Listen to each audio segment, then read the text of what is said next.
So in my last video, we finally landed on a property deal in Liverpool, one that ticked all the boxes and I was keen. After having gone through the long process of researching the city of Doncaster, traveling there, making an offer and setting up the deal with my solicitors and going through the underwriting process with the lender and my broker, only to have the property downvalued and the deal collapse, and having a tenant leave one of the properties I already owned, leaving over £1,000 worth of unpaid rent and damage. After all that, guys, I'm not gonna lie, I was relieved that the year was finally starting to turn around and I'd found my property to invest in next. But as I told you in the last video, guys, this was a nightmare. Yeah, I told you that. And all of that in Doncaster and Crewe and Liverpool was just the beginning of it all, guys. So I make an offer on this Liverpool unit that I found at the asking price and it gets accepted. Tick. Next step was to instruct my solicitor and broker to start the legal conveyancing process and the mortgage offer process. Tick. Looking good so far. And in my personal experience, the end-to-end mortgage offer process on average is taking 2.5 months for all of the deals that I've been involved in, and that includes everything from the fact find at the beginning right up to the valuation, to the underwriting, and then to the formal offer. So I'm at the fact find stage right at the beginning, and I know it's going to be another couple of months before any sort of meaningful progress comes, which is fine. You just got to let the process run and let it do its thing. So I'm doing some random research on the developers who are building the flats in my own time, because I'm a nerd and that's what I like to do. I like to keep up to track, up to date with a project. I don't just like to rely on updates from the developer and the lawyer alone. I like to do my own work. And I see a news article in the Liverpool Echo News telling me, guys, get this, that the developer has gone into bankruptcy. Obviously, I'm like, WTF, I'm all over Google to check other news articles, and I'm seeing the same thing coming up in other places. So I'm straight on the phone to the agent with my findings, and he's like, leave it with me, I'll come back to you. And just for your information, so you know, guys, a developer going bankrupt halfway through a development project is your absolute worst case nightmare scenario, guys. It's what happened during the 2008 crash. What you saw was loads and loads of developers going bust. You saw a lot of half-built or unfinished properties, well, development projects all over the world, literally. I remember seeing ones in Manchester, in Dublin when I was working out there in Ireland, in Dubai, all over the world. In Spain, there were loads as well, guys. I remember because I was working in credit risk with a lot of development companies during that time. It was all over the world, guys. So as soon as I heard bankruptcy, I got a flashback to 2008, guys, and it put me on edge, I'm not gonna lie. And yeah, it puts you in a difficult position as an investor. So at this stage, I'm honestly thinking, who up there have I displeased? Because this many things honestly can't go wrong in a single year.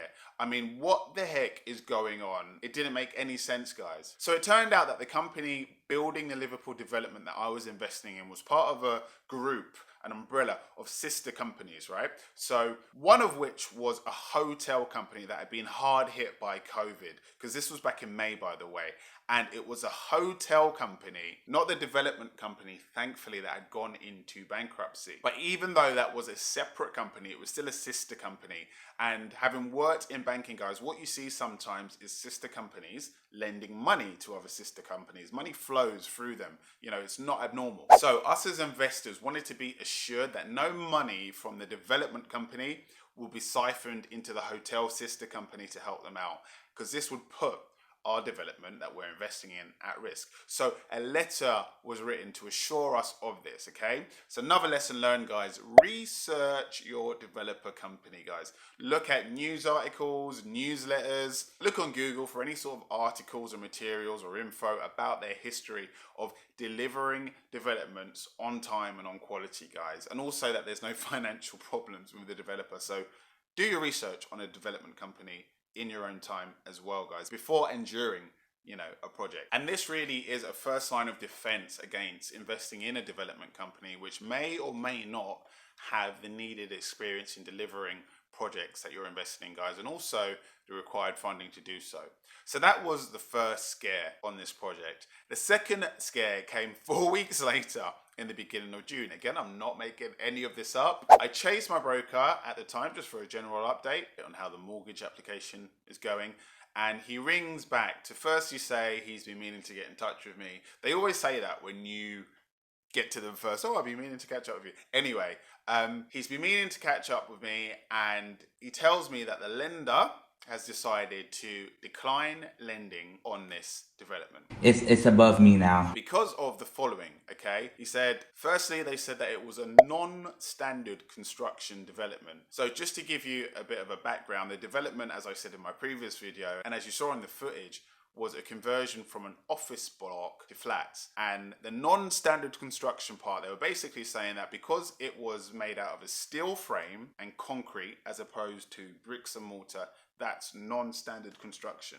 Now, I don't know about you guys, but any flat you've been into, especially modern flats, you'll know, you don't have to be a property person to know that not all dwelling houses and flats are made out of brick. Concrete is a very common material to build a house out of. So for me, that was absolute rubbish, guys. Absolute rubbish, okay? That was the first point. The second point was there was a problem with its location. Now, in my previous video, you saw me upload some footage of where it is. It's in the center of Liverpool, guys. One of the biggest cities and liveliest cities in the UK. And they said the city centre location was unfavourable. And the reason they gave is because the demographic tends to be people in their 20s to their mid-30s, and this limits the pool of people that you can sell to if and when you need to sell it. Now again, guys, make it make sense. Could somebody please make it make sense? They're acting like people in their 20s and 30s don't buy houses, which is absolute rubbish, guys.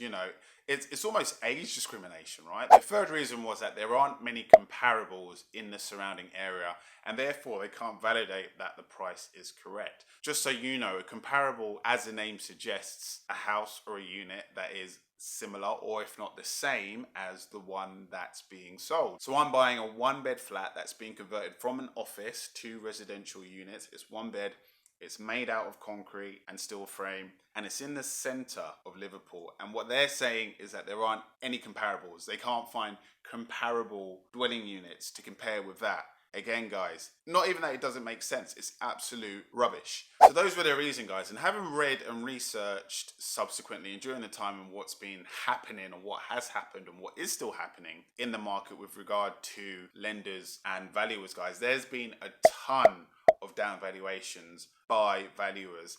Lenders even straight up withdrew a lot of their mortgage products at the beginning of the pandemic, guys. They simply didn't want to lend and are still being super picky about who they give their money to in the context of this pandemic. Why? To minimize their risk, guys, okay? When you cut through all of the jargon and all of the BS, quite frankly, what they're basically saying is this is a risky time to lend money. We don't know if we're going to get it back, and we would rather not. So they come up with their own rationale not to lend, okay? But when you peel it back, that's essentially what they're doing. They just don't want to lend right now.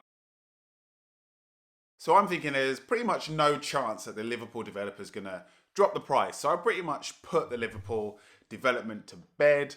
What a year, guys. What a year. And then in parallel to that, my Sheffield tenant in a property that I own there emails me to say that he's leaving. He was a Belgian chap, and because of COVID and the uncertainty that that's put on his job, he says that he's going to be leaving the property in June. So I'm now without a tenant, and that actually took me 3 months. So as I'm recording this now, we're in September, and it actually took 3 months altogether to find a new tenant for that property. As you can imagine, during June, it was a very quiet time. So not a lot of people were really looking to move into a new flat during that time because of the job situation, because of the economy, because of furlough, etc. So I had no rent coming in on that property for 3 months, and I had to pay for that myself. Again, an exceptionally strange and testing year, guys. So that was Sheffield. That happened in parallel. Thankfully got a new tenant in there now. So that was sorted out after 3 months though. Then back to the actual purchase situation. So now we've seen that Doncaster's falling through. I think Liverpool's falling through, and also Crew, nothing really happened there. So that's 3 deals that have gone down the pan pretty much. So again, I'm back to square one, and I'm really weighing up, do I put this all to one side and just ride out the rest of the year, okay? Is someone trying to tell me something from above? Should I just leave it and then go again in 2021? But as I said, keep calm and keep on. I'm not a quitter. So I say one more, go at it. So I have a look at Nottingham. There's a lot going on in Nottingham. Good city as well. A lot of development going on there. So I booked 2 viewings in the city so that I have a fallback, as I said before. And I get on a train and I go up there. Very nice city. I really do enjoy Nottingham. Where I was, it was in the NG1 postcode, so it's very hilly. Just has a really nice feel to it. I like how Nottingham feels and a vibe in the city. So anyway, I go and visit the property. Very funny story, actually. The viewer takes us to the property. So yeah, if you've ever been on a viewing before, especially if there's tenants in the house, you'll know that before entering, even though the agent has the key, they'll give it a knock just to make sure that the tenants are decent. So she says, if you just want to wait there for a second, I'm just going to go and give them a knock and make sure they're all good. I'm like, yeah, fine, no problem. She goes in and she comes out laughing, and she says, they're naked. So I'm like, what? She's like, yeah, there's a couple in there and they're naked. It was 2 guys. So I'm like, okay, let's give them a minute, obviously. And they say, okay, yeah, we're good. You can come in now. So me and the agent go in, and they haven't put on any clothes. They're just there with their boxers on. There's one guy sitting on the settee, just in his boxers, just, chilling. Then the other guy's got his boxers on. He's just standing, just like, ushering us in and very proud. So I'm like, oh, okay, this is different. Yeah, like, I'm not sure I'd be comfortable in my boxers if someone's coming to view a house that I'm living in. But yeah, it was quite funny anyway. So did the viewing, I liked it. I put in an offer at the asking price, and actually the asking price for this Nottingham property was less than the Liverpool one, which was, good overall. So the actual owner of the property was away at the time, and they were coming back to the UK in about a week's time. So I said, okay, leave it with you for a week. After a week goes by, I follow up with the agent, a lady, and she says, oh yeah, about your offer, the 25% offer, which is standard with most buy-to-lets. If you're going to get a buy-to-let mortgage, you put in 25% and then you buy the rest of it with a 75% mortgage. That's generally speaking where the market's at. She says to me, 25% is not going to quite cut it. I'm going to need you to offer either 40% or full cash. I'm like, huh? What do you mean? The explanation she gave was that in the past few years, lenders had been refusing to lend on units in that particular development. So the minimum that would be accepted by the vendor was 40% because lenders are more likely to lend at that level. So the options were either a 40% deposit or cash. So I'm like, that's fine, but why did you not tell me that in the beginning before I booked a train to come to Nottingham and view a property? And I got no response. So that was Nottingham. So now I'm actually like, okay, that's it. I'm just gonna leave it for this year, okay? I've gone through 4 different failures, and I'm a resilient person. I'm optimistic. I don't give up. But after the 4th one, I'm like, okay, someone's trying to tell me something here. I'm just gonna fall back and just chill for the rest of the year, consolidate my position, and maybe go again in early 2021 when coronavirus is over, because obviously the world's crazy right now and nothing is going right for me, okay? So I fall back and I just take a break. And then out of the blue, the agent for the Liverpool development came back to me and he said, hey, I've pressed the developer, and they're going to negotiate on the price and they're going to meet you halfway. And I'm like,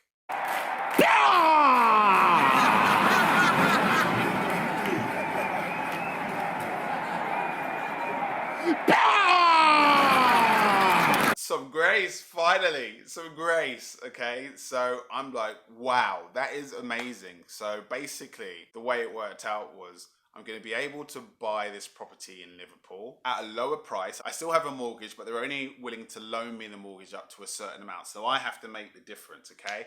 And I found a way to do that, guys, which is great. Okay, let's press ahead. The mortgage really was the hurdle, right? The valuation thing was a hurdle on 2 other separate occasions. I finally got on a mortgage, not at the level I want, but I've got one and I've got an offer accepted. All that needs to be done now is the conveyancing legal process and we're good to go. So that's what's going on right now as we speak, guys, okay? The conveyancing process is going ahead and by God's grace, okay, by God's grace, it's going to be okay. And we're going to be able to exchange in the next month or so. So I will keep you posted. Believe me, if it doesn't happen, there's going to be a part 3. There's going to be a part 3 to this video, guys. But at this moment in time, things are looking good. What a year. What a year. I don't know if I'll ever experience a year like this, but so many things have gone wrong. So many things have gone wrong. But I tell you what, it's been really great to go through because you don't get this in a book. You don't get this really even on a podcast. You get a lot of great stuff in books and podcasts, and please read and listen to everything you can.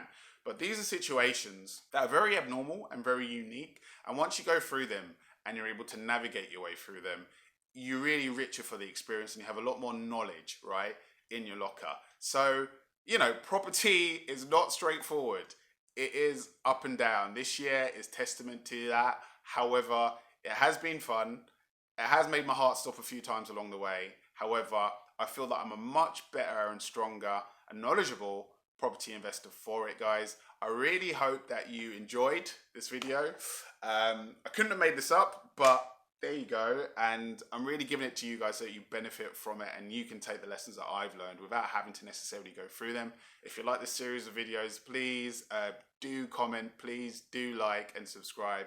And yeah, thank you for joining me on my journey. Take care, guys.